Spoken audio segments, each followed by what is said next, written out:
πηδήξεις τώρα? Ναι. Εδώ είναι η θάλασσα και θα πηδήξει από 8 μέτρα. Νάτος ο Χρήστος. 8 μέτρα είναι αυτά.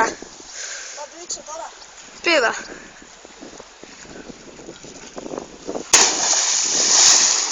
Και τώρα θα πηδήξω εγώ, παιδιά. Σταμάτα. Ωραία είναι, να είσαι. Λοιπόν, το σταματάω. Νομίζω γράφει τώρα, ναι γράφει. Όταν κουνούνται οι αριθμοί δεν γράφει. Ωραία. Κάτσε, να φαίνεται όλο το ύψος. Εσύ ναι. Περίμενε. Ναι. Να είναι πλάτσι, ωραίο ρε χαμάτι. Έλα.